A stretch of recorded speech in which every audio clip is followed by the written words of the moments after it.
Good evening, guys. It's me and Bath Time doing the Friday shift. Bath Time. How are you on Hello. my favorite? How are you on my favorite day of the week? I'm all right, Mr. V. Quite tired.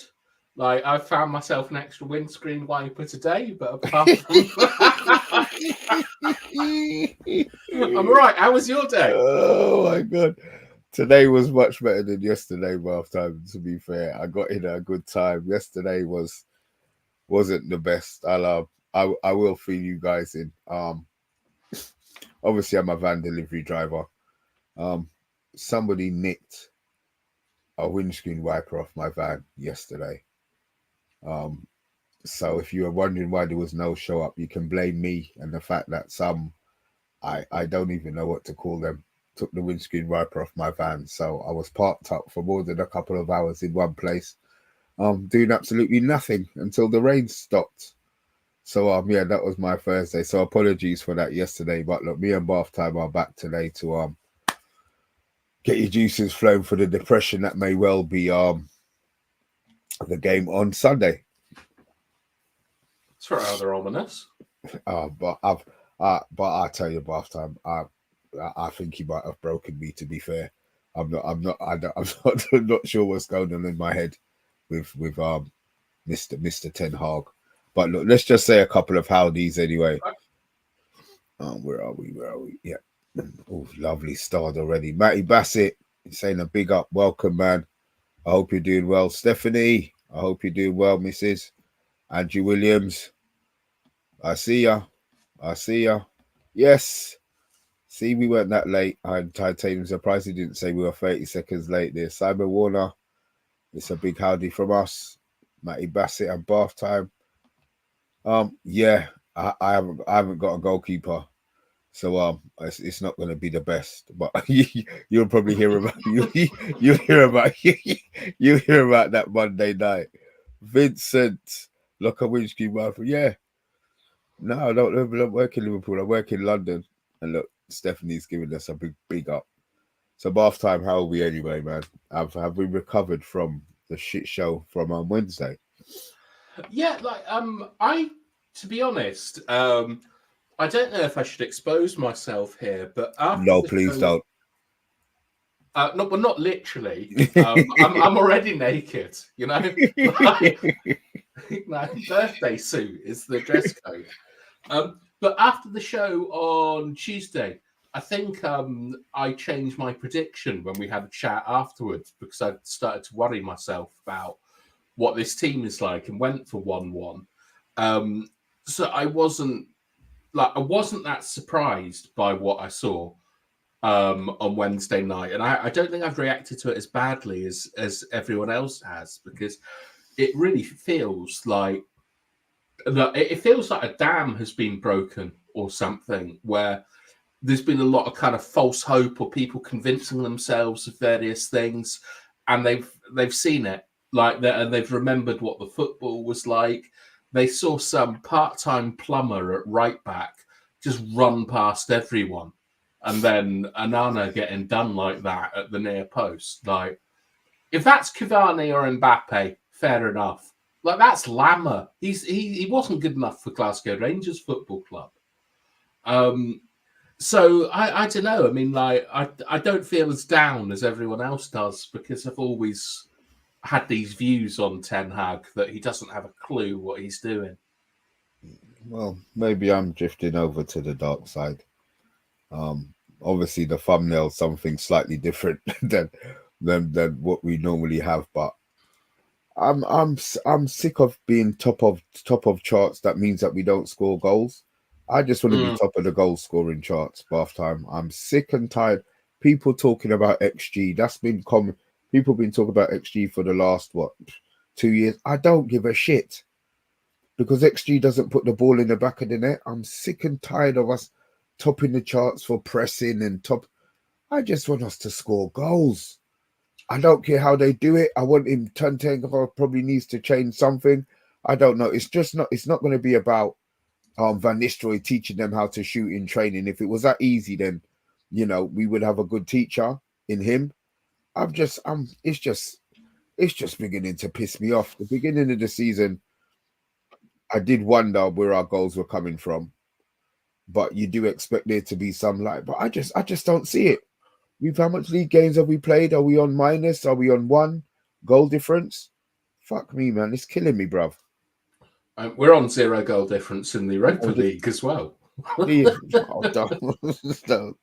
don't. It's stupid. But half time defensively, I think we're good. But I'm not so sure we're good defensively. That goal that we conceded was. I mean, that's kind of what Sunday League is like at the moment. It's just someone runs, your winger bottles a challenge, and then 3 people like in the midfield, including Martinez, it shouldn't be that far up the pitch. Just watch him go through, and then Maguire falls over. Eriksen, rather than just playing the ball to the goalkeeper, tries to do a Cruyff turn, and the plumbers from Holland are in, and they're laying pipe. So I'm like, I mean, I don't know what to say, Mr. B. We're always really high on some random stat that comes up, and it always, like, especially talking to like Amonde, you're always being told that it's just 1 result away or it's about to click.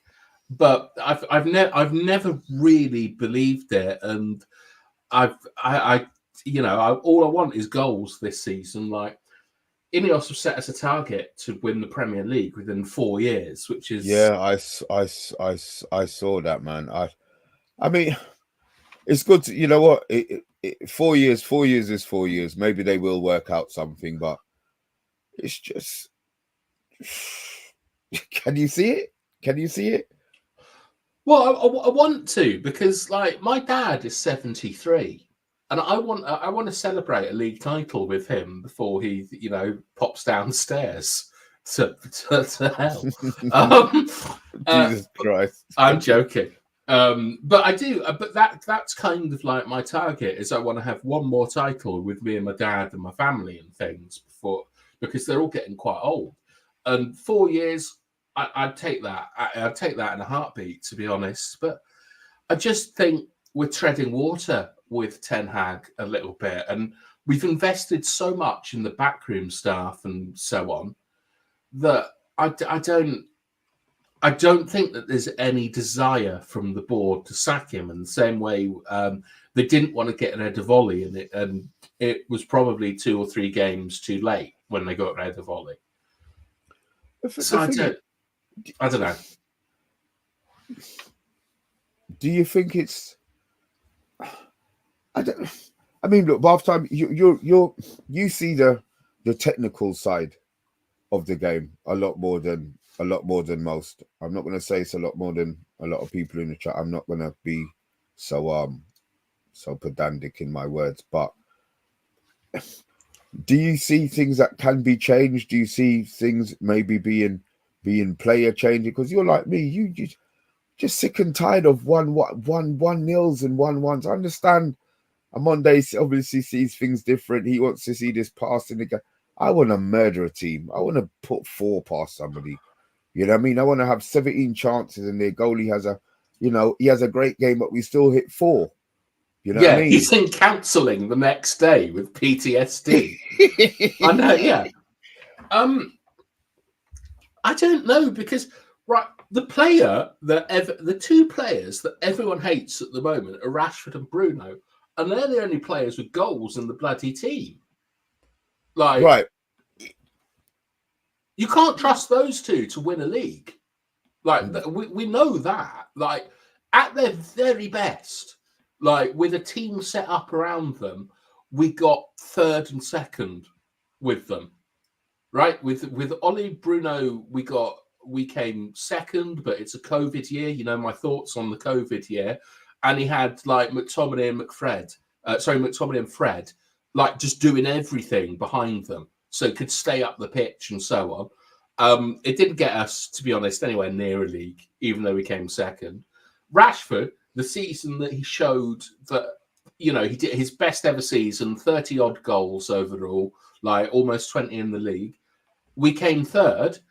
And do you know what is pretty disgusting? I've just realised is that since Ten Hag came, I think Haaland has maybe 10 goals less than our entire team. I mean, it's absolutely wild that when you think about it, he's got 101 or something, hasn't he, for City? Yeah. Yeah, and we've got 113. Someone Look, check that. To be fair, he's a freak. There was a stat along that where we're 100 and how much goals since the time that he's come behind Man City, Arsenal, and Liverpool in the goals that we've scored. They've scored like 120 goals more than we have, or Yeah, something Arsenal ridiculous scored, in that period. Did Arsenal score 98 goals last year? Or it was definitely in the 90s. And we scored 57 and 58, I think. 40. So yeah. So the stats, I think the stats are right. Both time. Right. So when you look at that, right, with Rashford and Bruno, I like Bruno, but Rashford and Bruno at their very best probably aren't good enough to win a league. You then look at the other players in the team. Everyone loves Ahmed. Everyone likes Xerxes. They don't have goals in them. They're not scoring. But you know what? The thing is, I wouldn't take them out because it's crazy. We want to see possession football, and I think we've got possession to a certain. I think we're a better footballing team than we were last season. I actually look at it, and I think that we are. I'm not going to, but it's because of the players that we've now got in. It's not because we've coached Bruno to take care of the football more. We've bought it. Yeah, we've bought it, which is fine. I have no problem with that. But then we need to keep buying. If that's the way you want to go, then the players who keep giving the ball away. I mean, Rashford in the week, I thought Rashford was pretty good. A lot of people said, "Oh, I thought he was good as well." I enjoyed Rashford. I really enjoyed Rashford's performance at the weekend, but he didn't score. But I have no problem if he plays like that and doesn't score. I have no problem. But we want to see goals coming from somewhere, so it has to be him. If he's in those positions, it does have to be him that takes the opportunity. We've got what's his name, Højlund. Yeah. Now, you said he had the touch of a Lukaku, but Lukaku scored goals. That's the difference, and that is the difference. As much as we cussed Lukaku, he scored all right. He missed a shitload as well, to be fair, but he scored goals. So we've got a striker. We don't know when is he going to start a game, because he's not a possession-based striker. So then is he going to be the impact sub for the rest of the season, playing 20 minutes, trying to get his fitness? He needs to start a game. Yeah. I mean, I don't know, because the thing is, right, is that you can take Bruno now as an Ineos player because of the contract that he was given underneath them. But Rashford is just beloved by the club, and the marketing department and all this kind of stuff. But Rasmus is an odd one, because we've seen what's happened with Anthony, where they would love Anthony just to piss off or something like that. And he's like a relic, as it were, of when the Glazers are in charge of the footballing side. But so is Rasmus. And the thing is, I've said this for a while, we're just signing Brighton level players because they look pretty and they make us a little bit better with the ball and a little bit better at certain aspects of the game, but they don't score goals. So, De Ligt is probably one of our biggest goal threats in the team. So Casemiro, you don't see him anymore. And I just think that I just think that this manager, from what we've seen, doesn't know how to score Premier League goals, the team that he's set up. But you also have to look at the fact that since Fergie left, Once we've scored over 70 goals. And COVID year. And there it is in a nutshell. The fact that it's been an issue for years, a decade. So why are we so impatient? Why are we so shocked that we're only scoring 58 goals?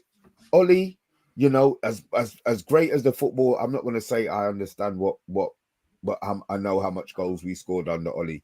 But even if it was more, it couldn't have been much more than the amount of goals up. So it's something that is inbred. That's actually inbred in our club. You know what I mean? Oh no! Oh look, we've got the look. Oh no! Look at Happy Larry. Look at him with his arms out. Oh, can we do the comments before this? Yes, we can. do you want to do their bath time? Do you want to do their bath time? Yeah, I'll do them. Thank you. I'll do them. Do you remember the last person you spoke to? Oh, I do. Got it. Yeah. I love this name, Cormac Maguire. The Mac Maguire. It's the false hope that kills you. Yeah, it's normally the hope that kills you, but with false nines and so on, it's the false hope that kills you. Look, we've got 140,000 people watching and 5 likes. Unbelievable. Andrew, company, Mr. B has seen the light. Big G, Eithball is boring and shite. They're rhyming there. 100% right, Big G. Kieran, we're shocking all round. Ten Hag don't know his best team. His in-game management is pathetic. Oh, not Vincent. The worst thing is that Eric Ten Hag supported them as a child. Substitutions all wrong and cost us the victory. Were you there, Vincent? It's not that we're all that bad. It's just that we are so much worse than these deluded fools believe. And it's cake debt. Spurs will put 3 or 4 past us on Sunday. Look, Spurs are not, as we're level on points with Spurs. They're not that good. Play the way we are gonna get day trippers at the ground, and it's going to be a struggle for them to get that 7.3 billion from season ticket holders to build that new ground. That's why they're asking the government, essentially. If we lose the next 3 games, then the thin ice that Ten Hag is on will finally crack. Treading water with concrete boots on. What makes United so compact this season? They aren't conceding 10 plus shots in front of goal. It's the pressing structure, Bart. We've been through this. My God, I'm loving this stream so far. The main thing we want is goals. Yes.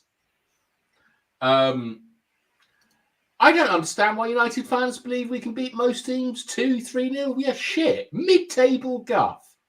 Monday, do you want to come in on that? No, finish off. I'm going to deal with Are you getting stats for us? I worry we're in the room with a killer, Mr. B. I worry something is about to go down. Ineos have really pissed me off for the 2028 title target. I remember Ronaldinho going to Barca in 04, and he helped them win a league title fairly quickly after they'd been poor for years. The only problem I feel is what other managers is there in the market. So it's kind of like we have no other choice but to back Ten Hag. Bruno and Rashford will never win us the league. All these trash players should go. Bruno and Rashford should not have played on Wednesday night. I'd rather Ten Hag didn't obsess over possession and just make us a quality counter-attacking team. He needs to stop trying to be clever like Pep and know his limitations. Here's a stat for you, Amonde. 1 win in 9 in Europe now. Not acceptable. The smaller sides are playing better than we are. Haaland should come to United for a reality check. It'd be like wife swap or something, wouldn't it? That thing on Channel 4.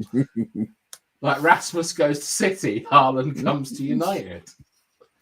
You say Xerxes not scoring, but look at our team. What's he supposed to do in this team? Score. When Rashford doesn't score, what else does he offer? How many assists is he able to get as a wide man? Zeros. Is there a very selfish player? I think Rashford's been good this season, to be honest. Mr. B, Rashford was giving up running for that ball and running with the team, so you may not have seen on camera off Sky. Craig, the unicorn. Bruno should never have gotten that new contract. 70 million for Højlund, not a good investment. Poor man's Haaland. Let's be real for once. That's so unfair, Tyrone. We're always real. Look at me. That's exactly what I look like. Bruno leads all players in lost possession across all competitions this season. Is Bruno suffering because he curved his arm waving antics and general histrionics? I would rather him did it and get sent off. Stephanie. It's a tough one. I'm happy with the team. I just don't feel the results reflect it. And all the way from Drayton Manor. Good evening, everyone. Do you think Ten Hag will win any of the next 3 matches? Are you calling for backup, Amondo? 15 likes. Mental ball game. I like that. Is there any United channel where Stephanie doesn't show up? Stephanie, we need you in midfielding, considering the amount of you cover. Comment of the day. Love that. That's brilliant. I saw Steph I was having a chicken salad at lunch, and I watched the United channel, and in came Steph apologising that she was late. Unbelievable. Juan Pablo Angel, I'd rather have Frank Bruno. And we'll finish with this one. Zerx is getting criticised, but in the last game, he had to create a chance for himself using skill. If he got the right amount of chances a game, he would score. He's missed 3 basically open goals, in my opinion. Right, Mr. Juma, I imagine that you tuned into the show, started trashing your house up a bit. You couldn't believe what you were hearing. And you've come in now like super nanny to come and lecture us. What's going on? First of all, I want to make an apology. We're professional around here, and you need to be punctual, and that's the thing. And unfortunately, I had to take an emergency phone call. That meant I was going to be late on the channel for half an hour. I'll explain afterwards. Something quite serious. But anyway, I've seen the theme of the comments, seen the theme of Mr. B, skinning teeth and laughing. And Andrew said something. I didn't know what the comment was, but Andrew said something like, Mr. B's now on side, which suggests to me Mr. B has had his head turned and is now a negative hater of Ten Hag. Right. No. What happened? Okay. I'm not a negative hater of Ten Hag, but I feel that I've publicly backed him for as long as I can. I can't be. I look at what he's doing, and so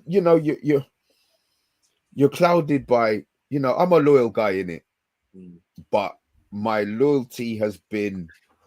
I'm now at that level where, do you know what? If they want to, I'm the club. I'm glad the way the club, everything the club's done, the players they bought. I love Xerxes. I love the way that they're doing 95% of everything. So if he goes, I don't care, because we've got Euro in, we've got De Ligt in, we've got Xerxes in. These are ball players. These are players that have lifted the level of our club. So I have no problem with that. I trust them to get it right, but I'm lost a lot of trust in Eric. Have you publicly said that now? Well, I have now. Yeah, I have. Okay. Yeah. We're live on Monday. Yeah, I have. Yeah. So Angie is your ally right now. So I might upset a few people here, but I'm just going to say this. I'm looking forward to the game. I've got in my mind. I'm not thinking we're Man United of the 90s or the 2000s or anything like that. That's gone. So my expectations are realistic.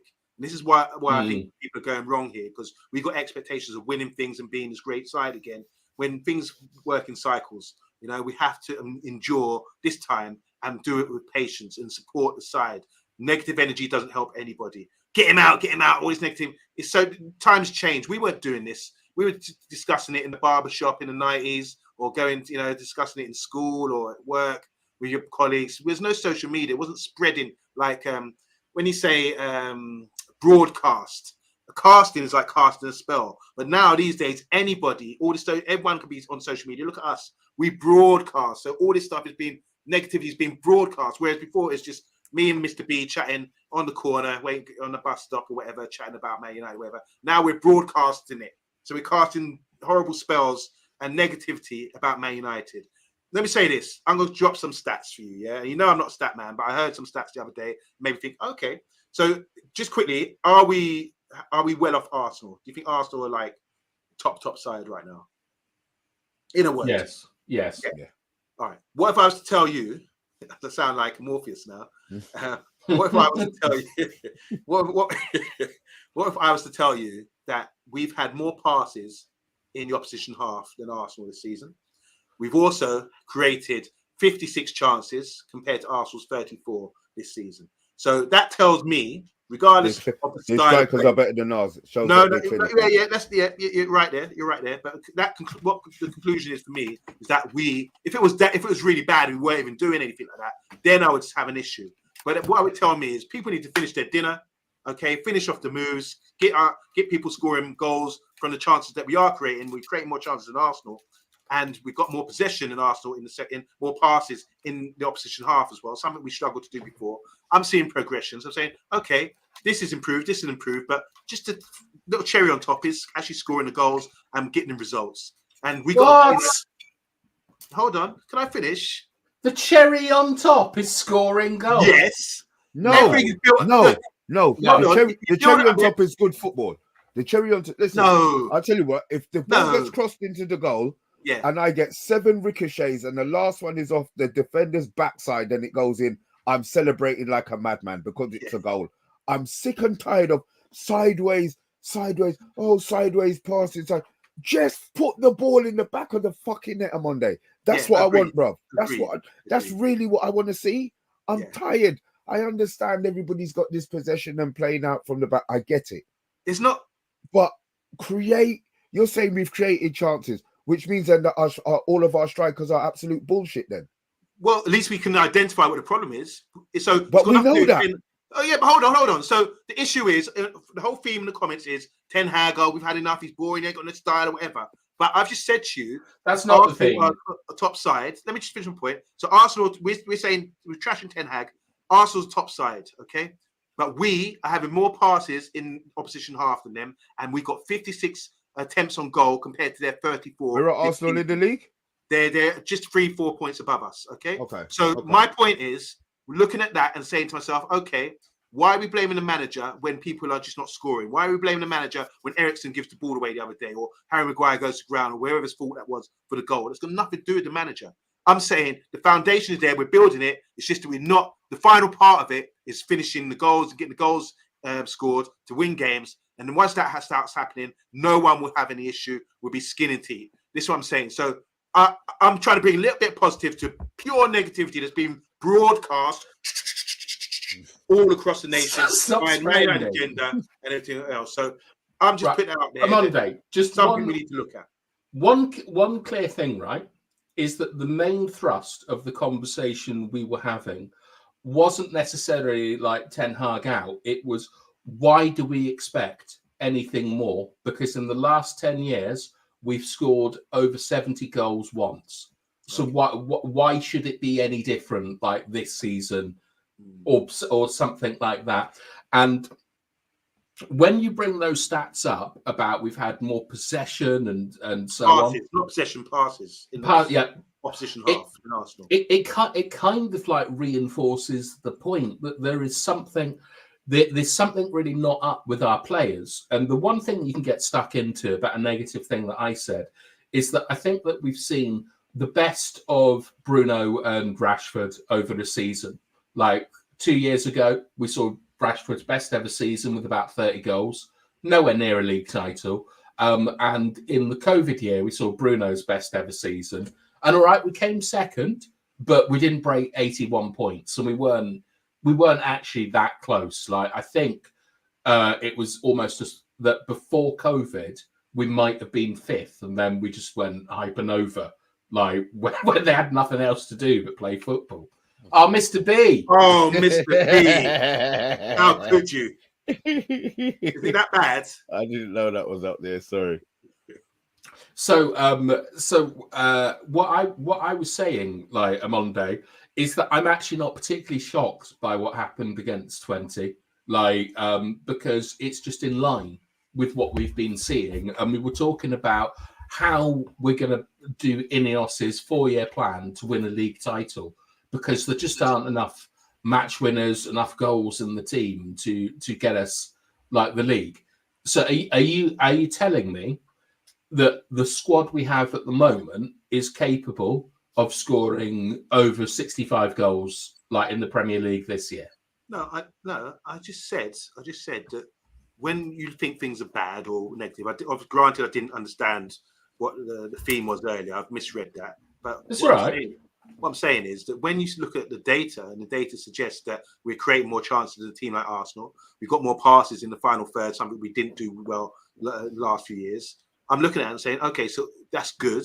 All we need to do now is finish our chances that we are creating according to the data, and then we will be winning games. And then we have points on the board. That's what it's all about. No matter how you win the games, no one's going to be disappointed or breaking down how terrible the performance is. Mr. B said the cherry on top is the performance, not the goals. So maybe he could be right there. But when you're winning games, people walk away from the stadium and say, yeah, it's 3 points. We're climbing the table. Everyone's happy.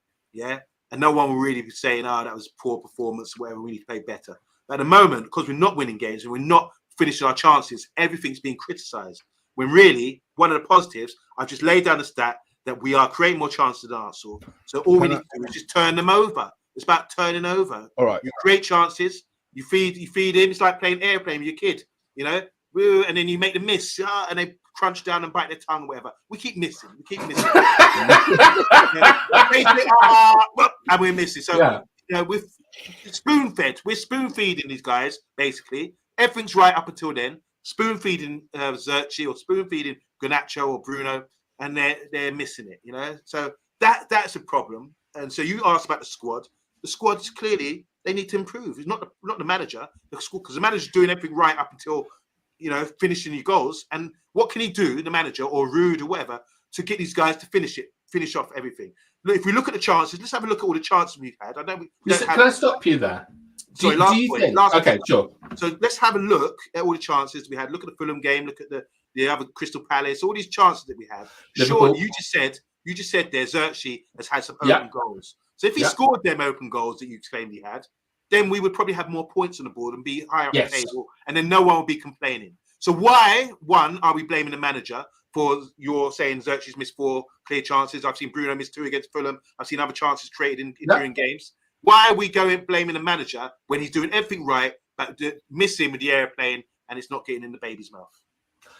Well, I mean, for a couple of reasons, I agree with you. I think that, like, when you look at the goal that was conceded against Twente, no, you can't put that on the manager because it's nonsense. It's absolute nonsense. He runs like 3 players: Bruno, Eriksen, and Martinez. I thought it was 7 play. It felt like it was 7. No, there's a bit where they're all looking at the guy and they're waiting for someone else to do something, and then who comes out? Harry Maguire trips over his bollocks, falls over. Eriksen doesn't pass. Like, Ugarte does a pretty silly sliding tackle, to be honest, but it shows he was covering. And then Eriksen should just give it to Onana, but tries to cut inside. And then Onana, kind of like he leaves this gap like a matador. Yeah, told him to go penalty. He says, point yeah. Like, so I agree with you. I don't blame Ten Hag for that. This is why I think that Ten Hag can get a bit of blame, and it's 2 reasons. The first reason is I feel that the overreaction to this game, and I do feel it is an overreaction to the 20 result, is because of the football that we saw last year from Ten Hag, which was a horror, to be honest. Like, all the stats, it was essentially, it was one of the worst seasons this football club has ever had. There's always the relic of what happened at Liverpool as well. So there's always going to be a target on Ten Hag's back because of last season and the Liverpool result, regardless of trophies. But I wonder, is the setup of the team good enough to score goals? Because what we're seeing now is we're seeing a very asinine performance where, like, against Southampton, we just kept it at the back for 10 minutes and so on. There doesn't seem to be an appetite or a way of consistently producing chances from the setup of the team. And I think that that is kind of on the manager, because the one chance that Xerxes got against 20 was a little bit of Skinnery in the box. He did a lovely touch and then went outside.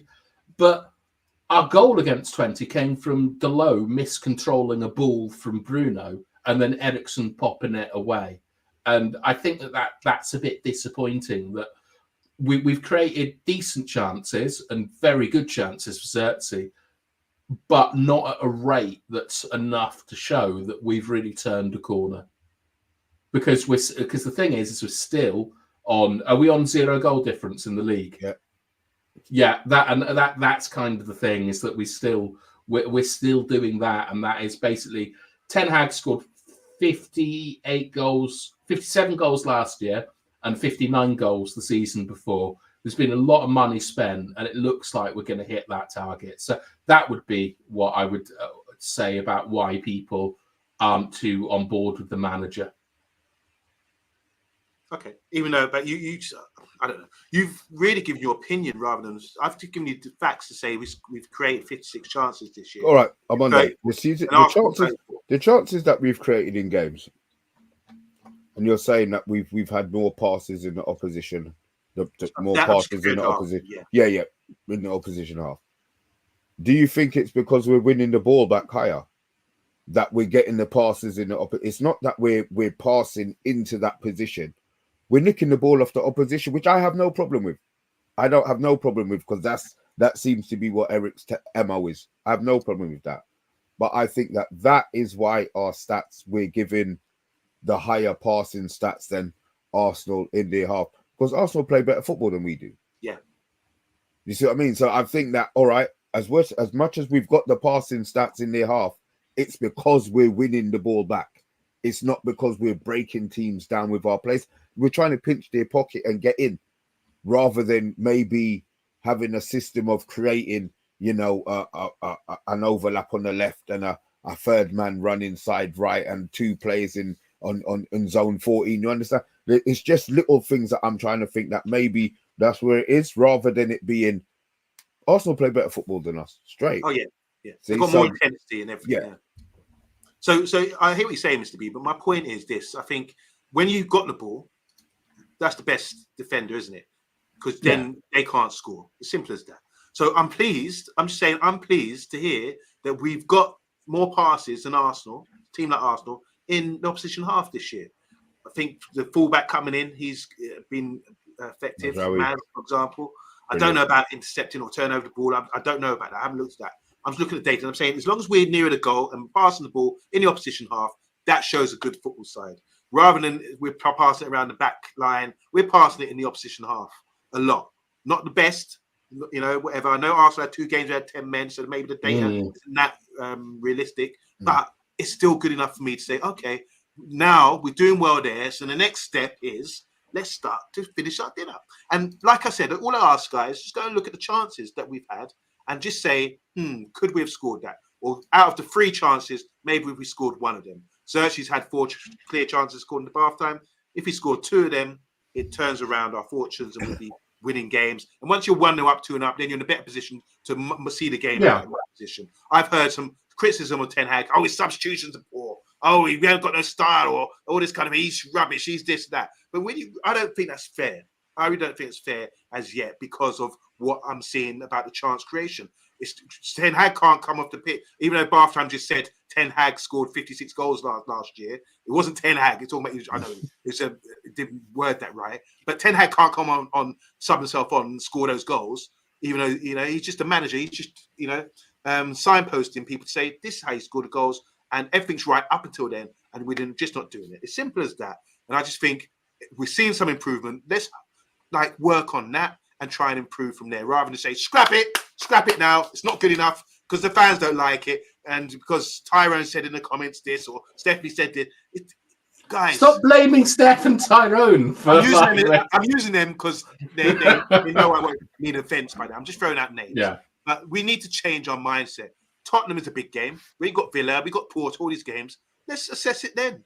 Let's look at it then. We're playing some big games. What if we turn over our chances? What if we give Tottenham some licks this weekend? Will you finally start saying, aha, it's starting to click, and get behind the team and support them? No. Because you know why? Because Tottenham are going to play with their arse out the whole game. They're going to play with one defender. Listen, when Tottenham beat us the beginning of the last season, it was a shock to everybody. Like, oh my God, look how they played. Postecoglou hasn't changed how he's played. They had 10 men and they were still playing like idiots against Karabakh. Fine, they won 3-0. I get it. Great for them. Fantastic for them. I hope all their players are absolutely shattered. Yeah, I hope all of them who played are shattered. But if we can't score goals against that Tottenham side, yeah, they will score goals against us. I expect them to. But if we can't outscore, they've got one defender. They play with one fucking defender. Have a system of play or have a tactic that leaves either Rashford out on his arse on his own or Zerks where it's just one-on-one and it's not against Van der Ven. Van der Ven's fast, great. So have two fucking players doing it then. Have something that works out. I want to see us. Tottenham are so, this is supposed to be a preview show. And look, we'll just get Solo's 11 up when we finish waffling. But their system of play is so dead. We should be murdering them. It hasn't changed in the 400 days that Postecoglou's been here, and we're at home. It's not like they're going to come here and they're going to sit back. They're not going to do that. He's made it perfectly clear. He doesn't care about free kicks and he's going to play with one defender. So let's expose that now. All right, let's do the comments, and then we'll get to the Solo 11 because there's a lot of comments, as you can imagine. So Tyrone's saying, I think people are wise to the fact we can't compete, but we should be beating the likes of FC20, Yabba. We're not asking for much. I have backed Ten Hag, but his decisions cost us. And I've got some fun ones for you. You'll like that. You'll like where Craig is going with this. This man sounds aware. Statman Forbes. I think he knows our words cast spells, hence the reason we call it spelling. Yeah, you're in a Monday club. We're not Chelsea, a manager every year or two. At least we don't have Super Frank on speed dial. There are 3 stats that matter in football: goals scored, goals conceded, points. What about corner kicks or throw-ins? Maybe a chance for a throw-in the other day. Good one. Yeah, but tell the boys about your new vinyl. I'm sure they can't wait to hear about it and may learn something. Don't play it. As long as you don't play it. What's this new vinyl? It's not new. Like I said, people ask me, why am I a Man United fan? I said, well, my granddad came over here in 1946, I think, and he was based in Manchester. And a lot of the Windrush generation came over that sort of time. And this is why the Busby Babes are so loved. So there's a lot of calypso music at that time. And this is a tune that every Man United fan should have. Every Man United fan should have on the 7-inch. It's from Eric Connor. It's called Manchester United Calypso. And it's a beautiful song. I'm not allowed to play it, but if you go to my social media or just type it in, Edric, EDRIC, Connor.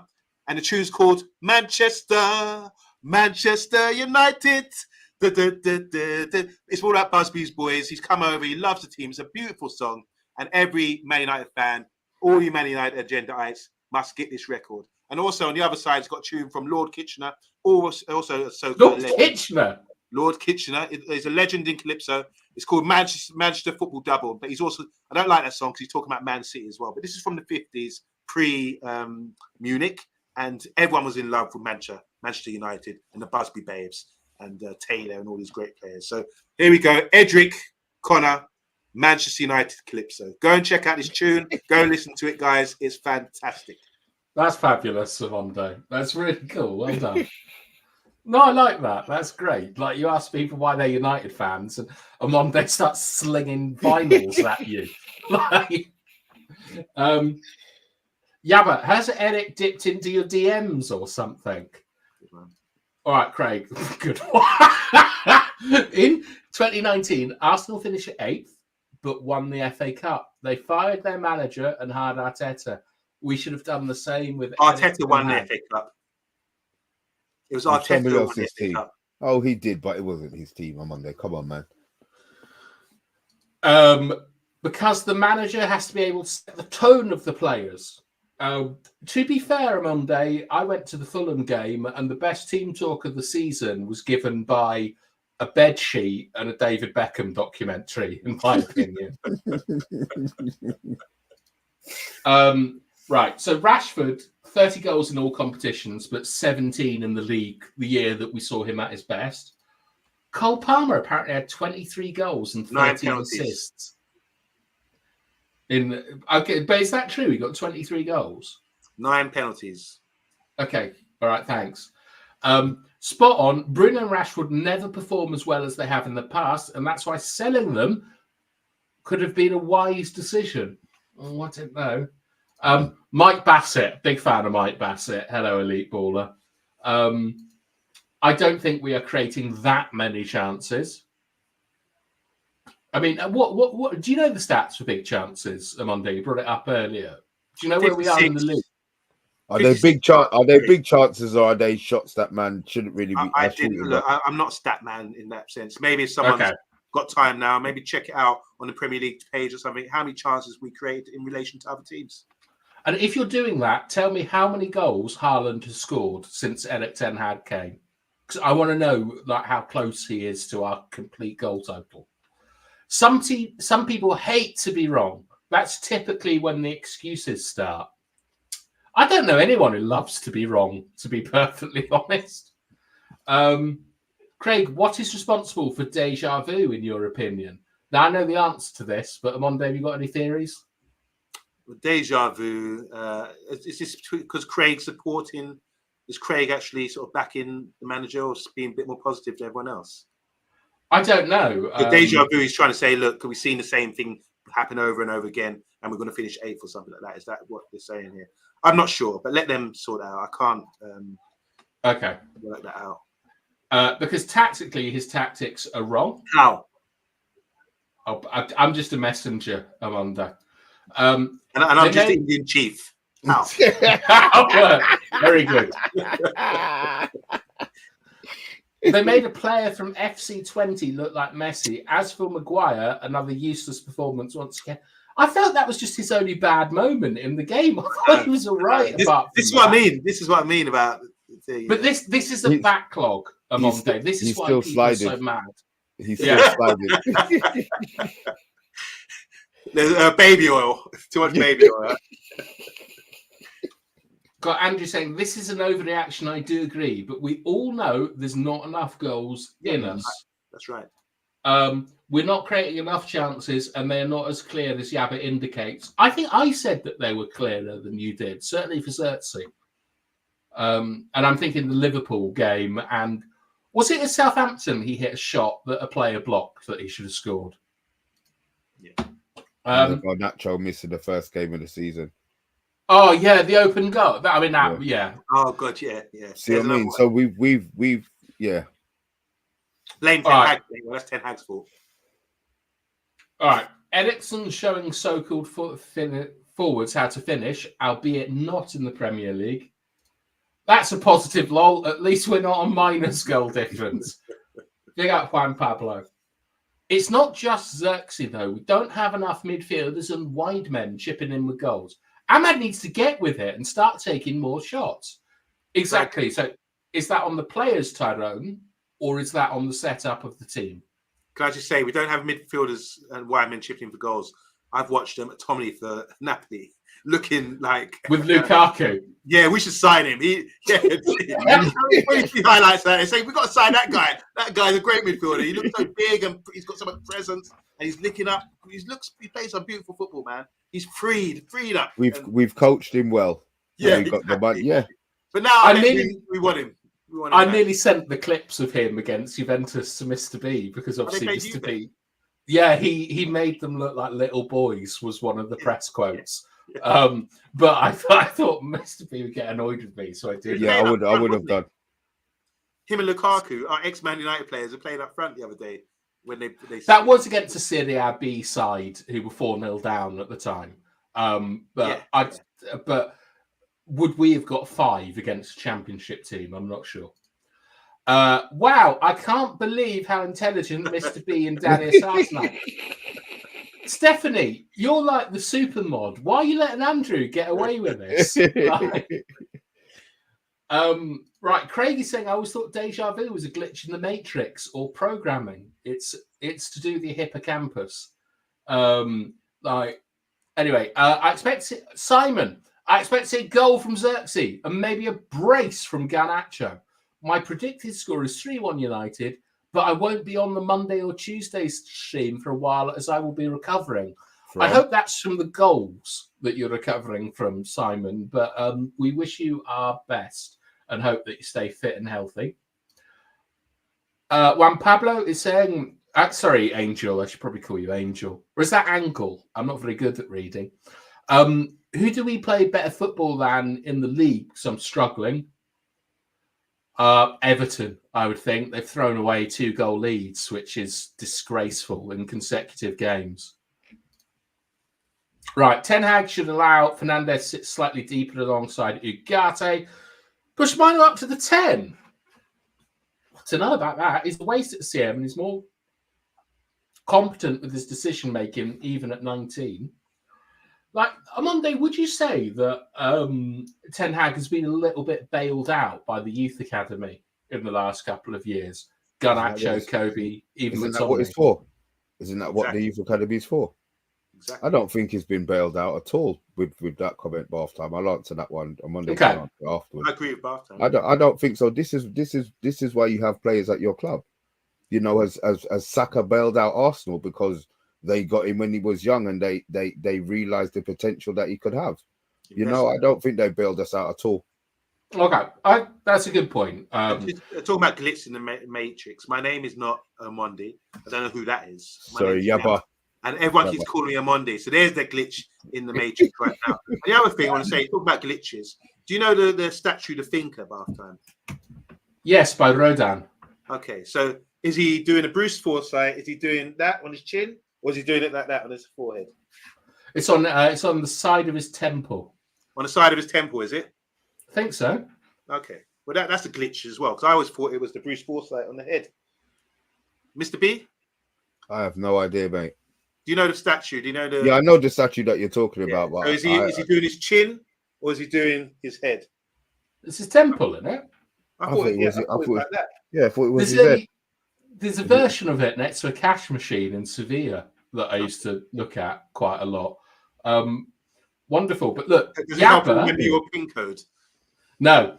Like I've got it tattooed on the soles of my feet. Just take the shoes off, have a look, and then just plant the foot on the pad.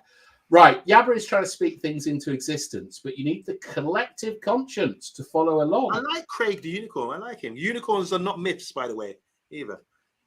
Oh, yeah. Have you got a couple running around the flat tonight? Well, if you look in a dictionary from 1946 for the word dragon.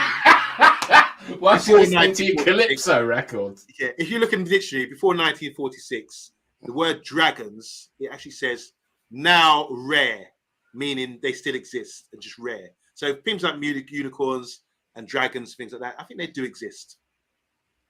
Anyway. Did, not do, did. Well, in 1946, they said now rare. Do you believe everything you read? This dictionary, yeah, I do believe. Anyway, let's move on. I think the stats that Yabba looked at, considering our half as the opposition half, too, considering how easy we make it for them to score. We have fix, skins, and heads, Yabba. Right, I think I'm just going to put up 7-inch because I know what you're talking about. Titanium. I nearly made that joke as well. And is there anything else here? Right.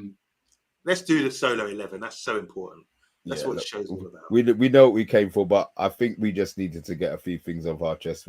We thought we were going to be able to go through the whole stream being nice and negative, and then super smilers come on, and yeah, and we talk about fucking unicorns and dragons and rodent sculptures. Oh, guys, He's got it right, innit? Yeah, he's got it right. I can't see it. Yeah, well done. Are you Sola. dropping Ahmad as well? Look, they got to fight it out. The two youngsters. Rashford has to play, I believe, and I think Garnacho has done enough. He's sort of started on the bench, and either one of them can do a good performance. But I would start Garnacho simply because More direct. he's more of a threat. Yeah, Yeah, I think tactically that's that he's the choice, because I think he's a little bit faster than Ahmad. I'm not sure, as neither a of little them bit. possess- I think so. Rapid. Yeah, but you don't see Garnacho like ever slowing it down and sort of squaring his man up. He's like a puppy, like on meth. It's just running. So, but the thing is that he's definitely more direct, and I would prefer to see him than Ahmad, who I think is a bit not lackadaisical, but he's slow, and Garnacho is fast. I do wonder about Ugarte, to be honest. Like, I just wonder if Ten Hag thinks he's up yet to speed and to the tactics and so on. I think he needs to play. I think just because of the style that Ten Hag obviously wants, and the fact that he's been earmarked as the player or the system player that they need, he's match fit now. He's ready to go. So for me, it would be a surprise to me if he wasn't starting. Has he had 90 minutes of football for Manchester United? He got what, 10 against Southampton, and he was off. When was he off against? Okay, maybe he has, because there's like Southampton and 20. I don't know, but the thing is, it wouldn't surprise me to see Eriksen next to Mainu on Sunday. If he does that, he do you know the thing is, it's crazy. Eriksen, as well as Eriksen's played, and I get he's been great. Tottenham run. Yeah. Eriksen doesn't run. He does. He's just not very fast. Well, fine. He doesn't run, but he doesn't run. We need faster players on the pitch. We need faster players on the ball. There's absolutely no issue, but off the ball, I just don't think this is the game. Tottenham are going to be running at 173 mile an hour, all of their players. So we need to get some pace into the team. Whether it's, Garnacho, yeah, Rashford, yes. I mean, Casa can't even play this game. He may well come on in the second half.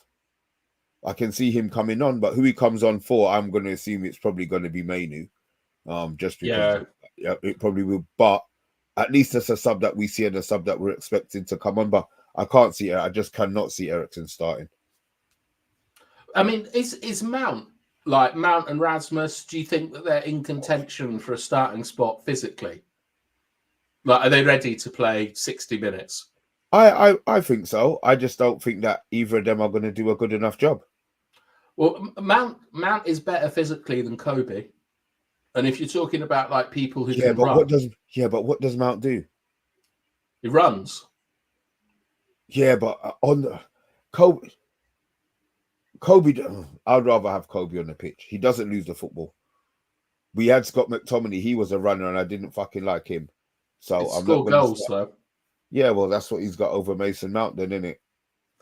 But the point I'm making is that if you're saying you want our fastest runners, like Kobe isn't that.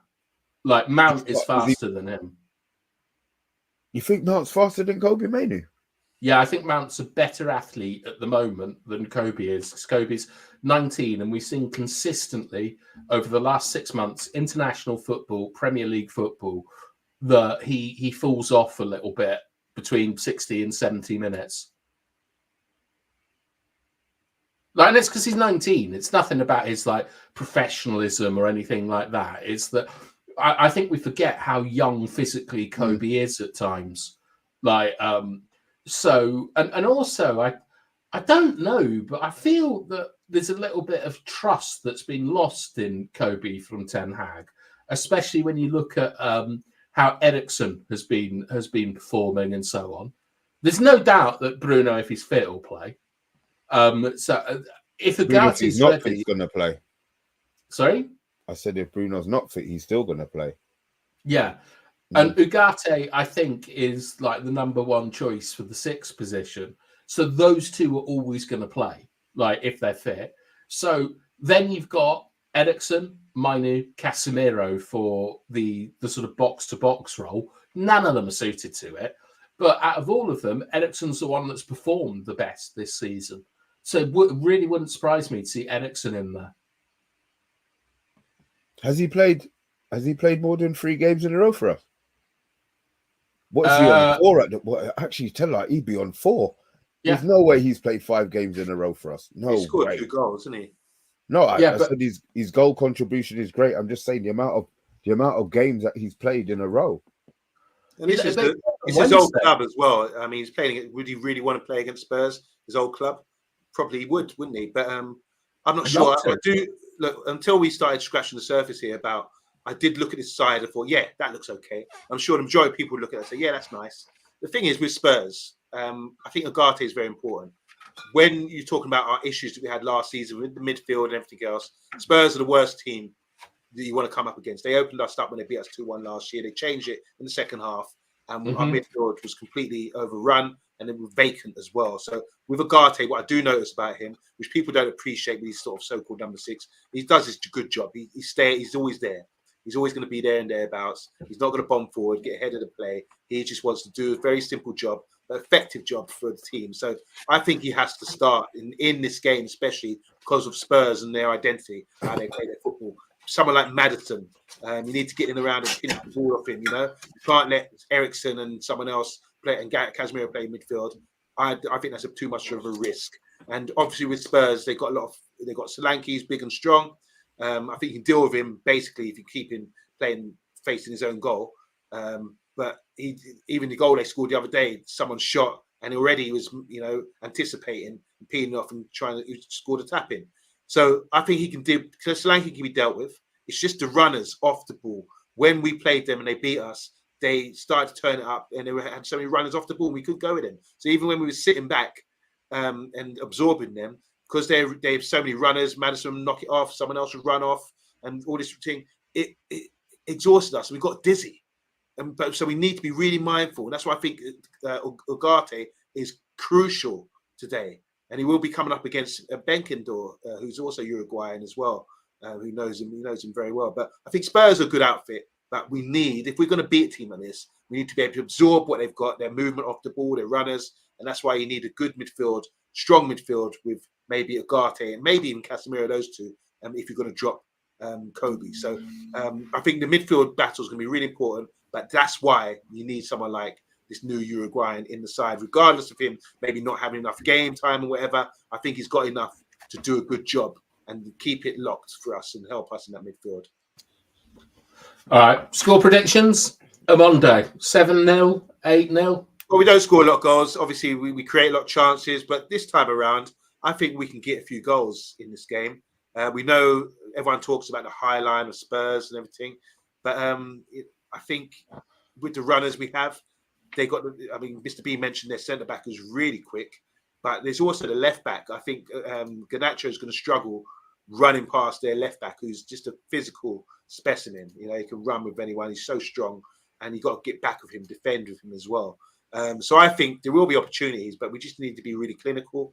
I'm going to go for a 3-0 win against Spurs. I think we're going to keep a clean sheet, but I think we've got enough about us to finally click at Old Trafford and get the result. They haven't won there for a long time, since that 6-1, I think.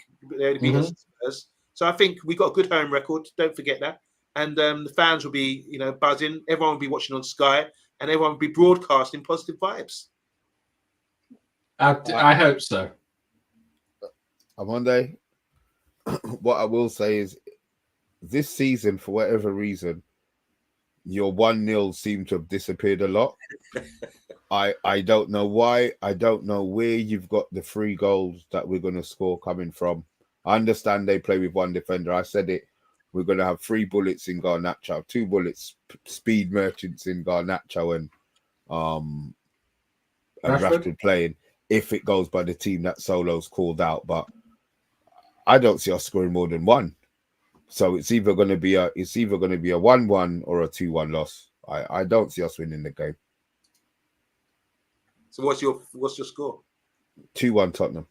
Wow! Oh, Wow! Clip that, boo! guys. Clip that. Boo! You know what? Listen. As I said, I have truly fallen off the wagon. Maybe I'm getting my head licked on some of these pebbles as I'm getting dragged by my feet, and maybe I will be able to, pull myself back up the rope and take control of the reins. But right now, I don't see us scoring goals on Monday, and I just think that they're gonna. I just think that they're gonna kill us going the other way. So yeah, I'll go 2-1. Wow. It doesn't happen very often. It's the return of the Mac. It's Lucky Singh, and he is going for 3-1. Man Spurs 2, United 1. Ugh.